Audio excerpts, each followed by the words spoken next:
Hey guys, Jim here. Time to get into a new acquisition video. I'm kind of backed up on my videos right now. I've probably got about 5 more that I need to make in a somewhat expeditious manner. So these may not run as long as they typically do just because I got to try and get a few of these out. I wanted to share with you today a new acquisition of mine from Jason Clark. This is his Tanto. This is an awesome, just ridiculously awesome, slim carry, everyday carry kind of knife. You guys may recall I got a Jason Clark Wharncliffe hybrid a few months ago as a gift from a friend of mine, and I still carry it, still love it. And I got more and more interested in the maker, and I started seeing different designs of his coming out. And recently, Blade HQ had gotten in a few of these Tantos. They had gotten in, I think it was 3 or 4 like this, and then they got a couple that were carbon fiber on one side and the titanium with the holes on this side. And I wasn't able to react quickly enough. They posted it up quick on Instagram, hey, we're loading these up. And by the time I got to their website, they were already sold out. I was like, damn it. And one of my buddies had posted that he got one of them. And I said, listen, if you ever sell it, I want one immediately. He says, okay, well, then you get first dibs. And right after that, I said, screw this. I am going to email Jason Clark and get on his books and have one built for me. Mine's going to be a little bit different. We're doing a slightly different hole pattern. I want something a little bit different on mine. But overall, it's the same knife. And about 2 or 3 weeks after I placed that order, I got an email from my buddy. And he's actually, no, he posted up on Instagram that he wanted to sell it. I said, hey, don't forget, I had dibs. I want to get this. He's like, yeah, then you're first in line. If you want it, grab it. So I figured, you know what, screw it. I know it's got some wear on it. I don't really care because I have a brand new one coming directly from the maker. So this is just going to be one that I can knock around, bang around, have a lot of fun with while I'm waiting for mine.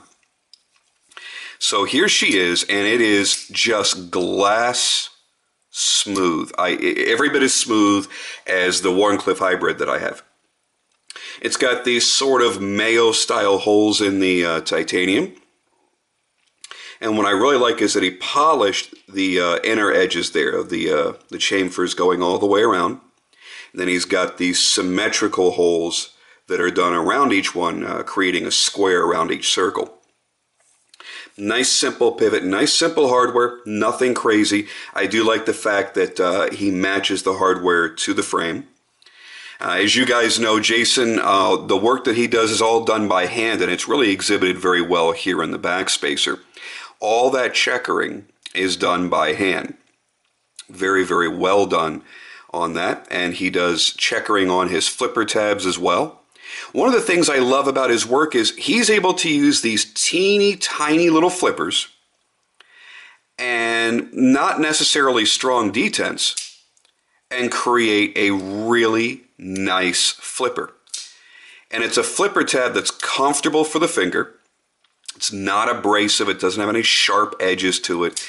He just designs his stuff very, very well. He put a forward choil on this particular version, so it's easier to kind of choke up on it a little bit.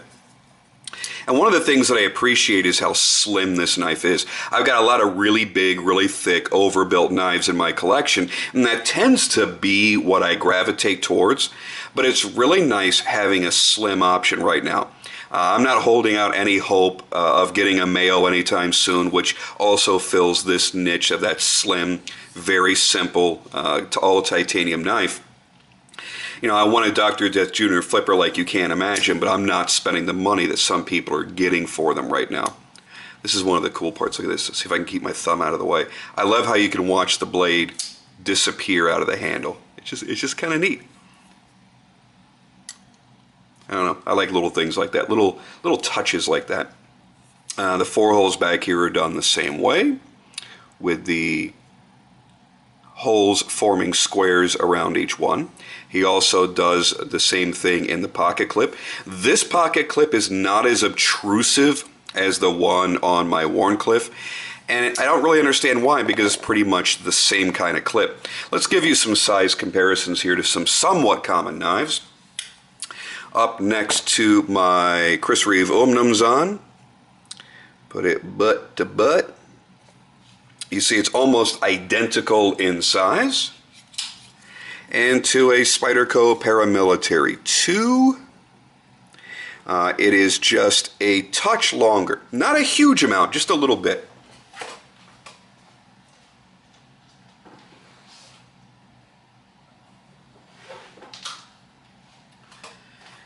Sorry about that brief pause. I forgot to grab my other Jason Clark to give you some comparisons there. And here that is, and they are virtually identical in their length as well.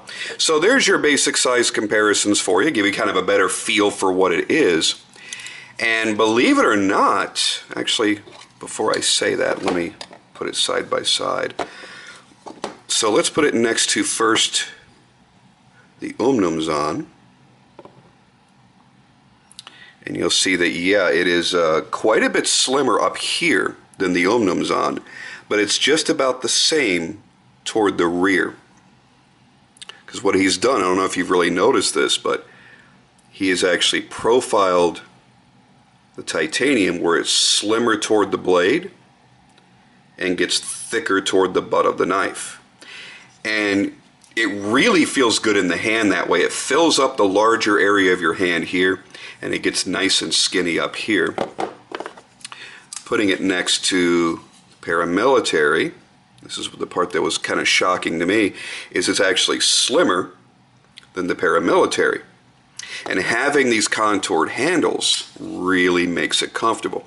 Now it's also going to be a lot slimmer than my Wharncliffe Hybrid, which, yes, again, I know that is actually a sheep's foot because of the way this drops, but Jason names it the Wharncliffe Hybrid. That is his name. It's on his website. I can't do anything about that. I can't change how the guy names his knives, and I don't care. I just like the knife. So I'm actually I'm really excited to get mine fresh off his bench. And I'm thinking about ordering 2 or 3 more of different designs because I love his work. And again, everything is done by him in-house by hand. This grind is a beautiful Tanto grind. I love this very prominent top swedge. The finishes that he's chosen, there is his logo, by the way. He is a very proud religious gentleman. All of this work is just, I mean, as perfect as you could really ever want. IKBS bearings, which certainly accounts for the speed in which it opens and the fluidity in which it opens and closes. Love what he's done here at the tip. It is very, very bold. Now, what's particularly surprising to me, and one of the reasons that he is quickly becoming a favorite, is the fact that this knife is about $500. It's not $700, $800, $900, $1,000 plus, like you would expect from a lot of makers that are making knives like this. He's keeping his stuff affordable. You can get as low as $400 and get into a hand-built custom from Jason Clark. Jason is from Florida, actually. It's I don't know if you really want to consider it north central Florida, but it's not quite north, the north end of Florida. A little town called O'Brien. And it's a one-man operation. He's doing some stellar work. Some of his stuff is a bit repetitive from model to model, like with this one here. He uses this same handle shape with a multitude of different blades. So you can get this familiar sense when you look at his knives, and I kind of dig that. It's a very unique shape to this particular handle, and he does complex compound grinds in the Wharncliffe, and he'll do spear points, clip points, tantos, all kinds of different stuff on this particular knife.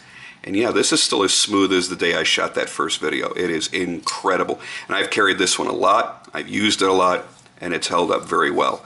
But that clip still a pain in the ass to me. So I'm actually requesting a different style of clip when he makes my Tanto. Now, because of the slimness of this handle, the clip is not anywhere near as obtrusive on this particular knife, so it's not all that burdensome. I'm going to say this right now. He's at about a 6-month wait. Get on his books. Get something. Go through his website or Google, Jason Clark knives and find other people's pictures of their knives.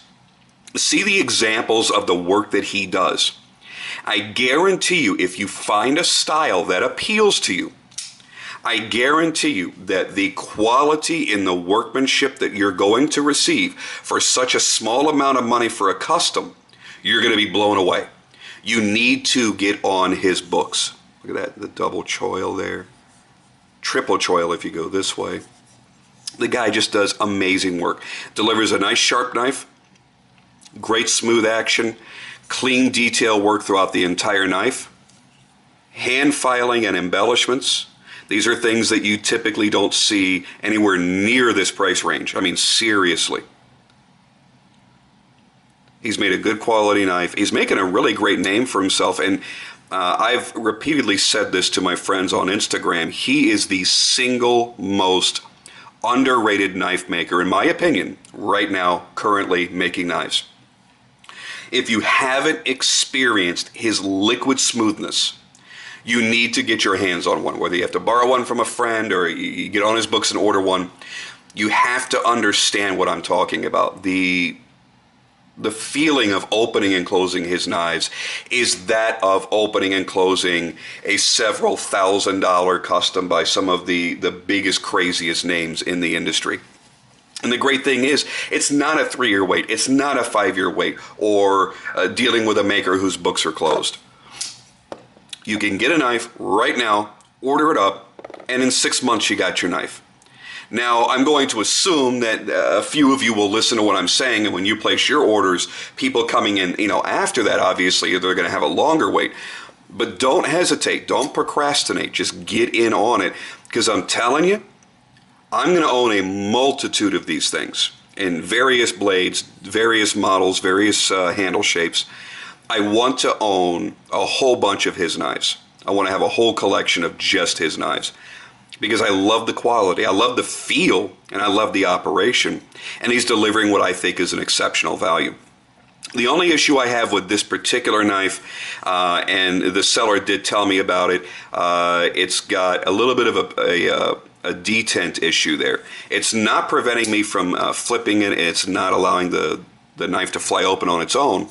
But what I'm assuming is that the detent hole is a little bit worn out, a little bit bored out for the size of the detent ball.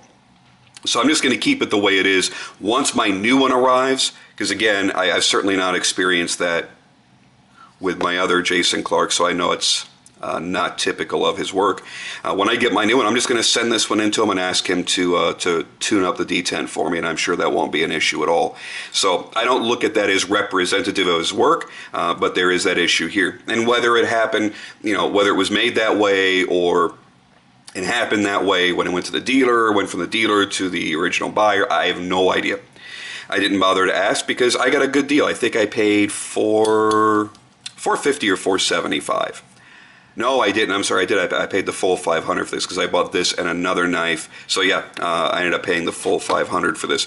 To me, well worth it. I am so amazed with the quality of this knife. And you guys know the ones that I really, really, really, really love, like my Todd Begg Bodega. That is still one of my top favorite knives. The Unihard 2, exceptional quality. The Direware Solo V2, exceptional quality. And there are certain knives that I really go apeshit over, and there's a reason for it. But usually those are knives that are talked about a lot, and a lot of people go apeshit for them, and a lot of people know about them, and they're pretty much impossible to get. I feel just as strongly about this knife, to where I have a hard time not carrying it every day. And it's about a maker who isn't so overly burdened with orders that you just give up, that you go, oh shit, I'm just never going to own one of his knives. There's no real secondary market for them. When you see somebody sell one on the secondary market, they generally sell for what they paid for it or a few dollars less.